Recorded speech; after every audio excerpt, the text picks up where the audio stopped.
Hello दोस्तों, welcome to my channel. आज हम लोग क्लास 12 बिहार बोर्ड के दिगंत भाग 2 का अध्याय पहला बातचीत, जिसके लेखक बालकृष्ण भट्ट जी हैं, और यह बातचीत की जो विधा है ललित निबंध है, और यह बातचीत गद्य खंड से आता है। इसका आज हम लोग कवि परिचय देखने वाले हैं, इसलिए चलिए शुरू करते हैं। बालकृष्ण भट्ट जी, जन्म 23 जून 1844 ईस्वी को हुआ था। आप लोग को जो लाइन अंडरलाइन कराता जाऊं उसे आप लोग अंडरलाइन कर लेंगे, क्योंकि इससे ज़्यादा आपको मौखिक प्रश्न ऑब्जेक्टिव में इससे ज़्यादा आपसे पूछेगा नहीं, क्योंकि कवि परिचय अति महत्वपूर्ण है हर एक पाठ का, क्योंकि यहाँ से ऑब्जेक्टिव बहुत आपके एग्ज़ाम में देखने को मिलता है। आपके एग्ज़ाम के दृष्टिकोण से अति महत्वपूर्ण है, इसलिए जो अंडरलाइन कराया जाए आप लोग कृपया करके अंडरलाइन कर लेंगे। इनका जन्म 23 जून 1844 ईस्वी को हुआ था। निधन 20 जुलाई 1914 को हुआ, लेकिन निधन इतना इम्पोर्टेंट नहीं है, जन्म आप याद करें। निवास स्थान इलाहाबाद है, उत्तर प्रदेश, इसे आप याद कर लें। इनका निवास स्थान मतलब कहाँ रहते थे तो इलाहाबाद यूपी में पड़ता है वहाँ। माता का नाम पार्वती देवी, पिता का नाम बेनी प्रसाद भट्ट। पिताजी एक पेशे से व्यापारी थे और माता एक सुसंस्कृत महिला, जिन्होंने बालकृष्ण भट्ट के मन में अध्ययन की रुचि एवं लालसा जगाई। मतलब इनके माता जी जो थे बालकृष्ण भट्ट जी के, इन्होंने बालकृष्ण भट्ट जी को पढ़ाई की ओर अग्रसर किया। पढ़ाई के लिए इनको प्रेरित किया कि पढ़ाई करने से क्या क्या लाभ है। इनकी माता जी ने, अब पिताजी थे बेनी प्रसाद भट्ट जी, इनका व्यापार, ये एक व्यापारी थे। इससे प्रश्न 2024 में पूछा गया है कि बालकृष्ण भट्ट जी के पिताजी क्या थे पेशे से, तो व्यापारी थे। पिताजी का नाम, माताजी का नाम आप याद कर लेंगे, इम्पॉर्टेंट है। शिक्षा प्रारंभ में संस्कृत का अध्ययन किए। शुरुआत में इन्होंने संस्कृत का पढ़ाई किया। 1867 ईस्वी में प्रयागराज के मिशन स्कूल में एंट्रांस की परीक्षा दी। ये इतना इंपॉर्टेंट नहीं है इनका शिक्षा के बारे में। वृत्ति मतलब प्रोफेशन, कि इन्होंने अपने जीवन में क्या क्या काम किए। तो 1869 ईस्वी से 1875 तक प्रयागराज के मिशन स्कूल में अध्यापन रहे, मतलब शिक्षक रहे। 69 से 75 के बीच में प्रयागराज के मिशन स्कूल में। 1885 में प्रयाग के CAB स्कूल के संस्कृत का टीचर है ये। 1885 में प्रयागराज के CAB का स्कूल है ना, वहाँ संस्कृत के ये शिक्षक रहे। 1888 में प्रयाग के कायस्थ पाठशाला इंटर कॉलेज में अध्यापक नियुक्त हुए, लेकिन इनका जो उग्र स्वभाव के कारण नौकरी इन्हें छोड़ना पड़ गया और लेखन के कार्य पर ही निर्भर रहे। तो यहाँ से एक प्रश्न बनता है कि बालकृष्ण भट्ट जी, इनका स्वभाव क्या था, तो उग्र स्वभाव था इनका, और बाकी ये सब इम्पोर्टेंट नहीं है। ये उग्र स्वभाव इनका था, आप याद रखेंगे। विशेष परिस्थिति, इनके जीवन में ऐसा क्या क्या विशेष परिस्थिति आई उसको हम लोग देखेंगे।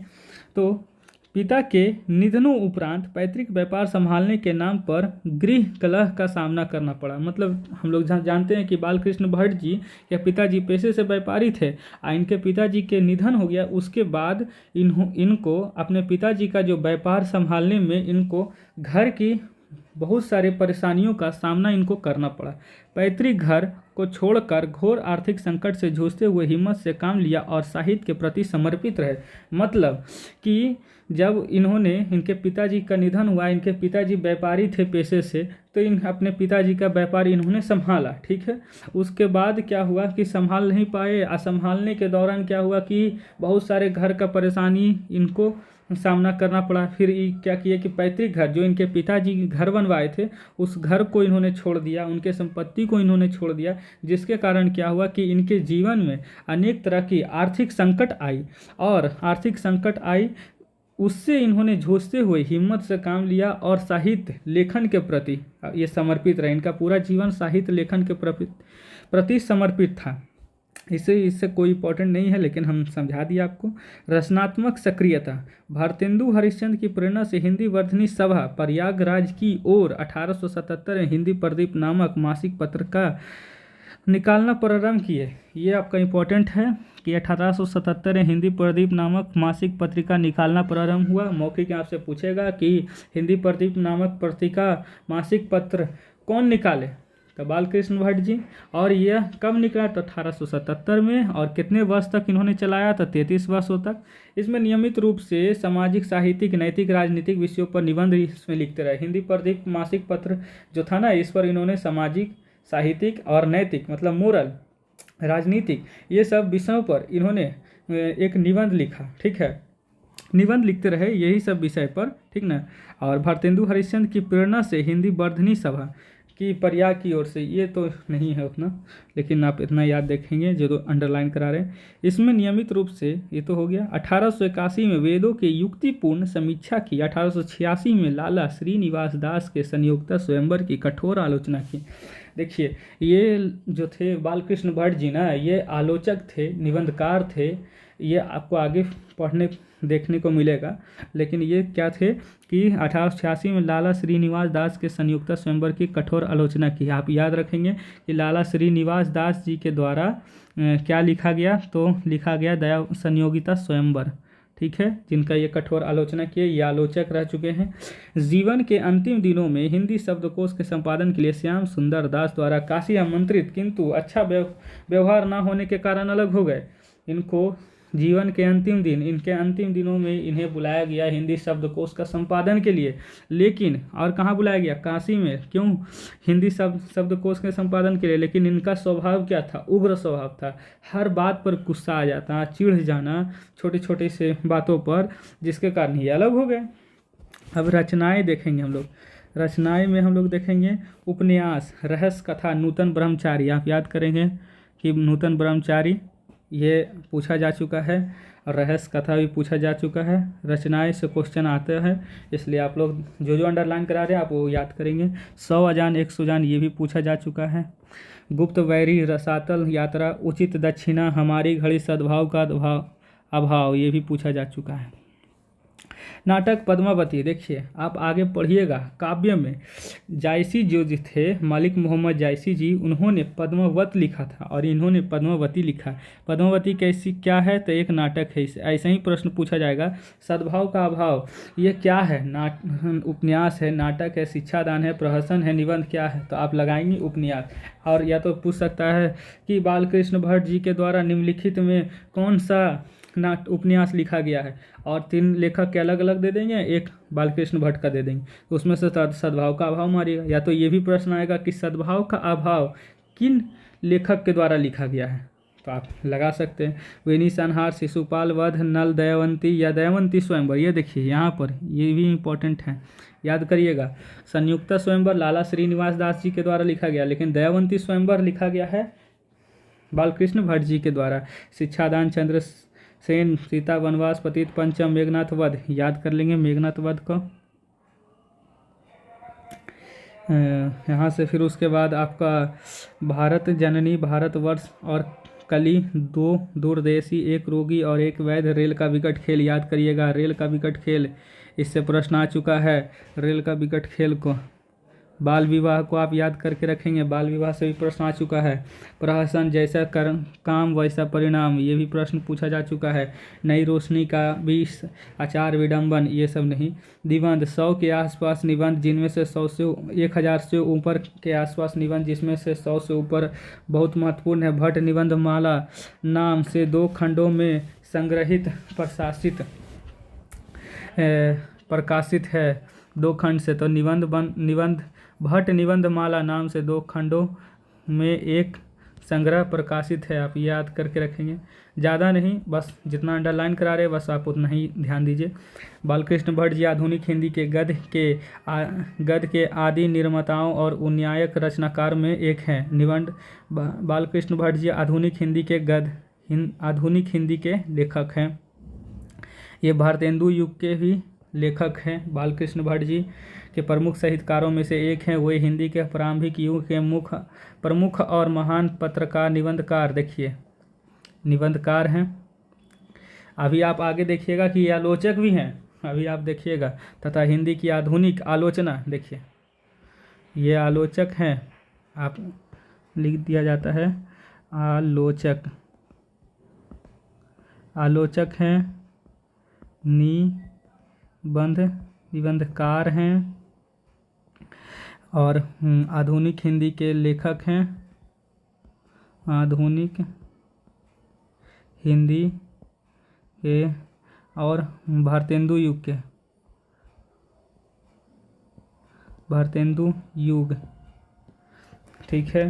फिर उसके बाद उन्होंने आधुनिक हिंदी साहित्य को अपने प्रतिभाशाली जनधर्मी व्यक्तित्व और लेखन से एक नवीन धरातल, नवीन दिशा और नया रूप, रंग और मानस दिया। निश्चय ही इस महत्तर युगांतकारी कार्य में वे एकांकी नहीं थे। स्वयं भारतेंदु हरिश्चंद्र, प्रताप नारायण मिश्र, प्रेमगन, राधाचरण गोस्वामी जैसे अनेक महान साहित्यकार उनके साथ थे, किंतु यह एक सर्वसम्मत स्थापित मान्यता है कि अपने युग के सर्वाधिक सक्रिय, मुखर और प्रदीर्घ समय एक सुहृद निष्ठा के साथ तेजस्वी लेखन द्वारा साहित्य सेवा करते रहने वाले समर्पित साहित्यकार थे बालकृष्ण भट्ट जी। देखिए, ये अंडरलाइन कर लें कि बालकृष्ण भट्ट जी साहित्यकार भी थे।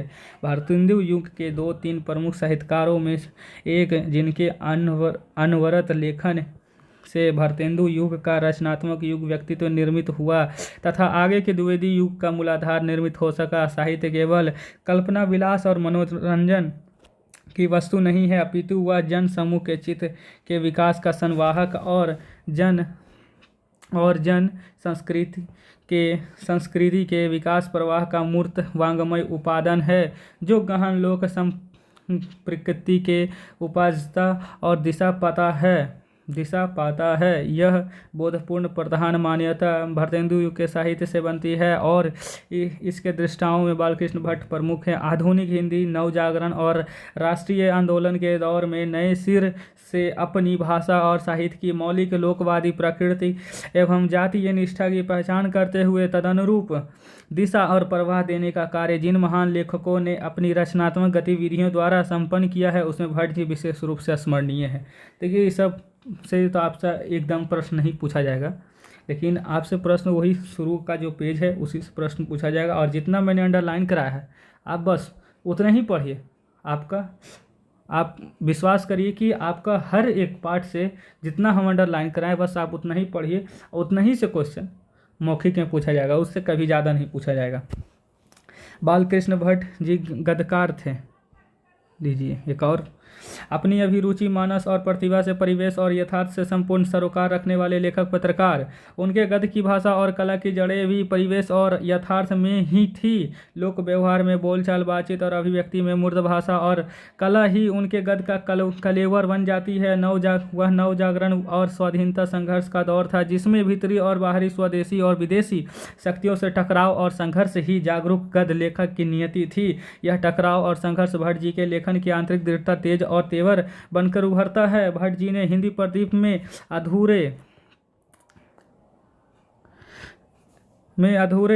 पूरे अधूरे अनेक उपन्यास लिखे, नाटक और प्रहसन लिखे, किंतु निबंध ही उनकी अपनी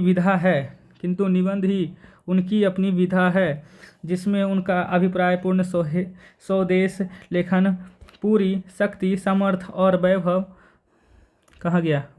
के साथ प्रकट हुआ है। सामयिक समस्याओं पर उन्होंने जमकर लिखा। बाल विवाह, स्त्री शिक्षा, महिला स्वतंत्र, राजा प्रजा, कृषकों की दुर्व्यवस्था, अंग्रेजी शिक्षा, सुचितों में परिवर्तन, देश सेवा, अंधविश्वास आदि विषयों पर उन्होंने खूब लिखा। विविध मनोभावों और भाषा साहित्य के विषय पर भी उन्होंने खुलकर लिखा। व्यक्तित्व व्यंजक, आत्मपरक, कलात्मक निबंध भी उन्होंने इतने लिखे कि उनकी संख्या सैकड़ों में है। आचार्य रामचंद्र शुक्ल जी ने निबंधकार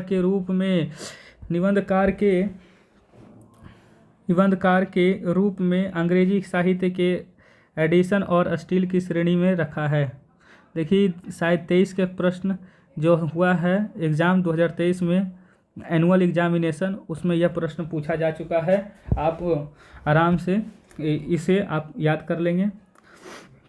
यहाँ प्रस्तुत बातचीत शीर्षक निबंध के निबंधकार व्यक्तित्व और निबंध कला के साथ साथ भाषा शैली की प्रतिनिधित्व करता है। प्रस्तुत निबंध भट्ट जी के बारे में देखिए, यह जो निबंध है, प्रस्तुत निबंध, बातचीत जो है एक निबंध भट्ट जी के बारे में ऊपर कही गई बातों की सहज ही पुष्ट और प्रमाणित करता है। देखिए, अब रामविलास शर्मा जी ने इनके बारे में, बालकृष्ण भट्ट जी के बारे में क्या लिखा है ये देखिए। उनकी वास्तविक प्रतिभा एक अध्ययनशील, विद्वान और तीक्ष्ण बुद्धि आलोचक की है। देखिए, आलोचक बालकृष्ण भट्ट जी के बारे में ये बोल रहे हैं, और बालकृष्ण भट्ट जी को इन्होंने आलोचक कहा है। उन्हें आधुनिक हिंदी आलोचना का जन्मदाता कहना अनुचित ना होगा। रामविलास शर्मा जी कह रहे हैं कि आधुनिक हिंदी की आलोचना का जन्मदाता, आलोचना करने के लिए कहाँ से शुरुआत हुआ? बालकृष्ण भट्ट जी ने शुरुआत किया। रामविलास शर्मा जी के अनुसार धर्म और दर्शन को सामाजिक विकास की कसौटी पर कसकर बालकृष्ण भट्ट जी ने प्रगतिशील आलोचना की नींव डाली थी। देखिए, तो बालकृष्ण भट्ट जी, हम एक बार और बता देते हैं, बालकृष्ण भट्ट जी निबंधकार थे, गद्यकार भी थे, आधुनिक हिंदी के लेखक थे, उसके साथ साथ आलोचक थे, उसके साथ साथ आप कह सकते हैं निबंधकार के साथ साथ पत्रकार भी थे, आलोचक थे। आप इतना बात को याद रखेंगे, जितना आपको अंडरलाइन कराया गया है बस उस बात को याद रखिए। ये सब पढ़ना उतना ज़रूरी नहीं है, लेकिन फिर भी हमने एक बार रीडिंग डाल दी। जितना अंडरलाइन कराया बस आप उतना ही याद करें, इससे ज़्यादा प्रश्न बिहार बोर्ड में नहीं पूछा जाएगा। Thanks for watching my video.